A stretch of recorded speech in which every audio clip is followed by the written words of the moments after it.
आजकल मनुस्मृति के बारे में, अंबेडकर के संविधान के बारे में चर्चा जो हो रहा है, हमने यूट्यूब में एक चैनल में राज रत्नाकर अंबेडकर का एक प्रेजेंटेशन देखा, आपको सुनाते हैं।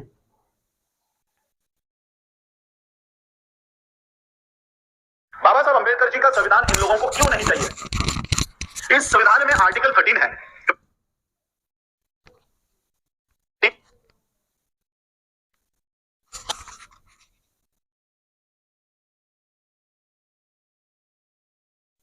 बाबा साहब अंबेडकर जी का संविधान इन लोगों को क्यों नहीं चाहिए? इस संविधान में आर्टिकल 13 है। तो आप लोग घर पर जाकर शांत दिमाग से इसको पढ़िए। आर्टिकल 13 कहता है कि इस देश में जितनी भी प्रथाएं हैं, जितने भी कानून हैं, यह संविधान लागू होने से पहले जितने भी प्रथाएं इस देश पर कायम है, वो मैं आज से इसे शून्य घोषित करता हूं, इसे सबको रद्द करता हूं। इस लाइन का मतलब क्या पता है? संविधान लागू होने से पहले इस देश पे कौन सी रूढ़ी परंपरा लागू थी? कौन सी? मनुस्मृति, मनु का कानून इस देश पर लागू था। पिछले 2500 सालों से इन मनुस्मृति को कोई हटा नहीं पाया था। बाबा साहब अंबेडकर जी ने एक आर्टिकल ऐसा लिख दिया इस संविधान में कि 2500 सालों की मनुस्मृति एक लाइन में जो तब से गायब हुई है, वो आज तक गायब है, वो आज तक जिंदा नहीं हो पा रही है। बाबा साहब ने एक लाइन में लिख दिया कि जितने भी परंपराएं, जितनी भी रूढ़ियां इस देश में संविधान लागू होने से पहले कायम है, वो आज से मैं शून्य घोषित करता हूं। एक लाइन में बाबा साहब अंबेडकर जी ने हजारों सालों की मनुस्मृति को हमेशा हमेशा के लिए खत्म कर दिया। बाबा साहब अंबेडकर जी का संविधान इन लोगों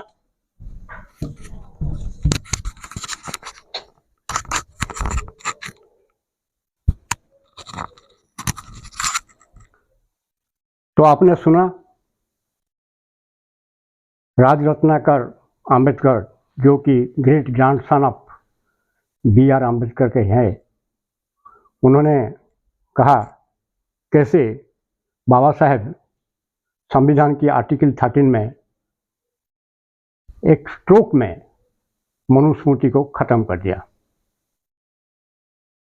संविधान शुरू होने से पहले उनका मत में हमारे देश में मनुस्मृति का कानून चल रहा था और आर्टिकल 13 में बाबा साहब वो मनुस्मृति को कंप्लीट दूर कर दिए। ये जो स्टेटमेंट जो वायरल हो रहा है,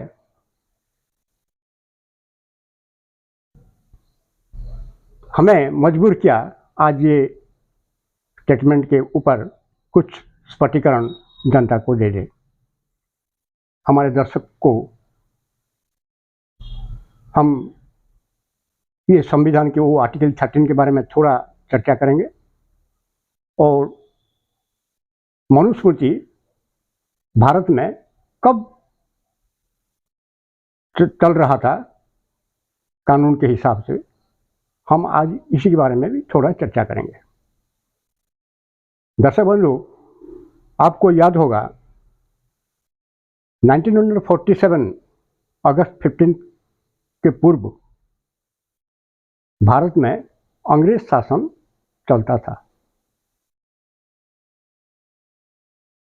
वो जनवरी 25, 1950 तक वो चलता था संविधान के मुताबिक। अंग्रेज शासन से पहले हमारा देश में मुगल शासन चलता था। मुगल शासन से पहले गजनबी शासन चलता था। गजनबी शासन से पहले गुप्त एम्पायर था, गुप्त साम्राज्य। उससे पहले मौर्य साम्राज्य। तो मौर्य साम्राज्य, गुप्त साम्राज्य और गजनबी शासन, मुगल एम्पायर का शासन, उसके बाद आया अंग्रेज शासन। तो इसी बीच कहाँ मनुस्मृति का शासन कब चल रहा था भारत में, जो कि बाबा साहब अंबेडकर एक ही ठोकर में खत्म कर दिया। और आर्टिकल 13 क्या कहता है? हम आर्टिकल 13 के वो पंक्ति वो आर्टिकल को हम पढ़ रहे हैं। आर्टिकल 13 उसका हेड नोट है लॉज इनकॉन्सिस्टेंट विथ और in derogation of the fundamental rights. Fundamental rights को जो लॉ बनाता है जो कि फंडामेंटल राइट के साथ सहमति नहीं है और फंडामेंटल राइट को उल्लंघन करके जो कानून बनाते हैं, उसी के बारे में आर्टिकल 13 में लिखा हुआ है। क्लॉज 1 आर्टिकल 13 में लिखा हुआ है all laws in force in the territory of India immediately before the commencement of this constitution in so far as they are inconsistent with the provision of this part कौन सा part 3 of the constitution, जहां fundamental right के बारे में वर्णना हुआ है। shall to the extent of such inconsistency be void। इसका मतलब यह है जो भी कानून पास होगा पार्लियामेंट में, अगर फंडामेंटल राइट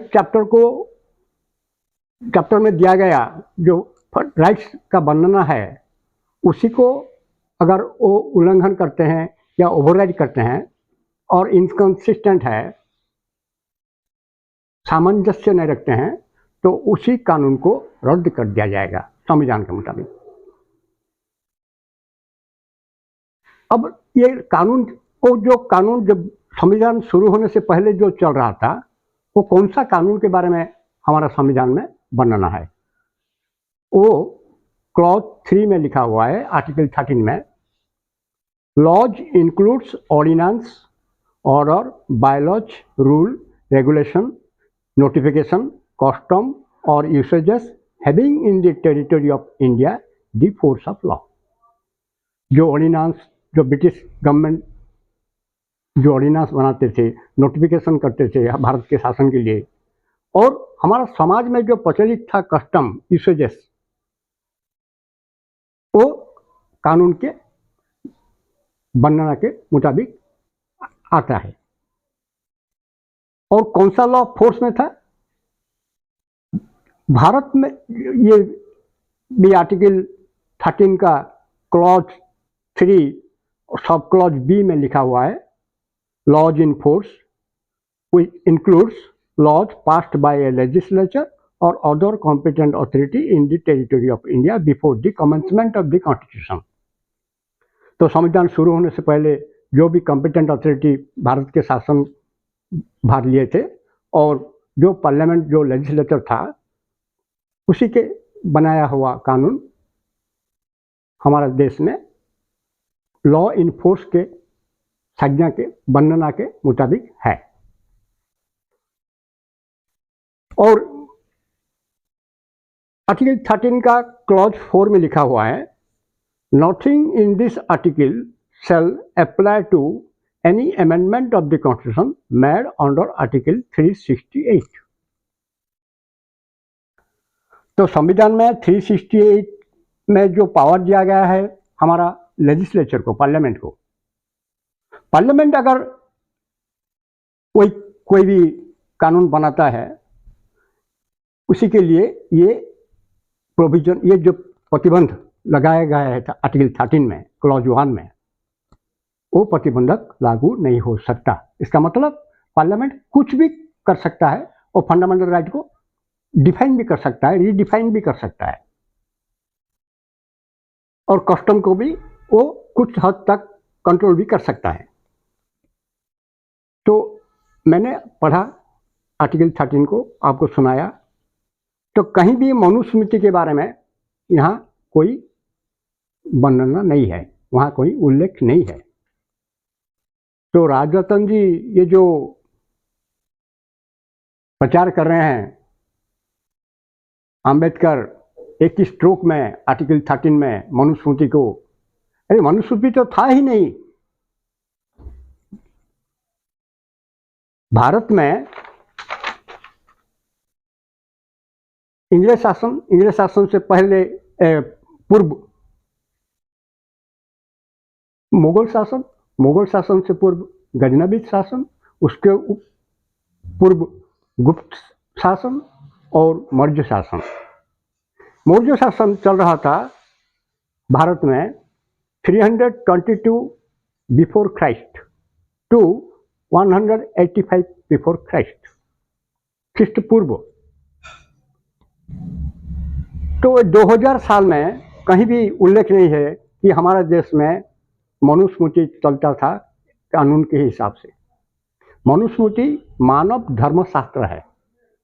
मानव धर्म जो ह्यूमन राइट्स हम कहते हैं आज के कॉन्सेप्ट में, मनुशास्त्र ह्यूमन राइट्स के बारे में, ह्यूमन ड्यूटी के बारे में बनाना क्या है।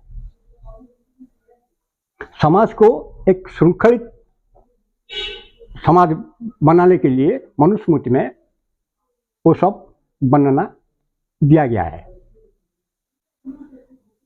तो ऐसे अगर हम संविधान के बारे में ऐसे प्रचार करेंगे तो लोगों के माइंड में एक भ्रांति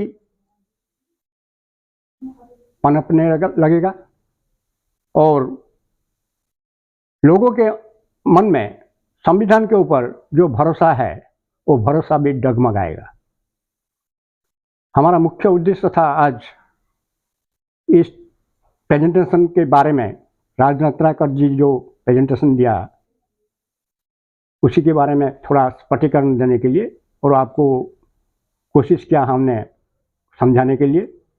आशा है आप समझते होंगे। और हमारा संविधान में बी आर अम्बेडकर का रोल था, लेकिन वो ऑथर नहीं है। ये जो बार बार चर्चा हो रहा है बी आर अम्बेडकर का कॉन्स्टिट्यूशन, बी आर अम्बेडकर का कॉन्स्टिट्यूशन, इसका कोई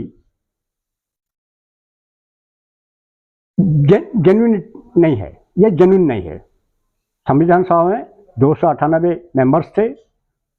डॉक्टर राजेंद्र प्रसाद संविधान सभा का सभापति थे, नेहरू थे, टी कृष्णाचार्य थे, बहुत सारे विज्ञ लोग थे। सबके अंदर आलोचना होकर, डिबेट होकर संविधान बनाया गया। बी आर अम्बेडकर सोल अर्थात नहीं है।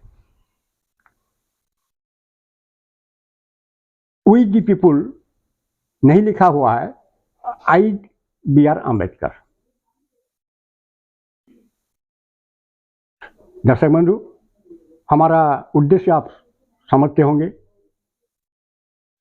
और जाने से पहले, ये चर्चा को यहाँ रोकने से पहले हम हमारा दर्शकों को ये निवेदन करेंगे, हमारे YouTube चैनल के जरिए में हम जो संविधान के ऊपर थोड़ा बहुत चर्चा कर रहे हैं उसको प्रचार प्रसार करने के लिए, ज़्यादा से ज़्यादा लोगों के पास पहुंचाने के लिए कृपया आप लाइक कीजिए, शेयर कीजिए और सब्सक्राइब कीजिए। धन्यवाद, नमस्कार।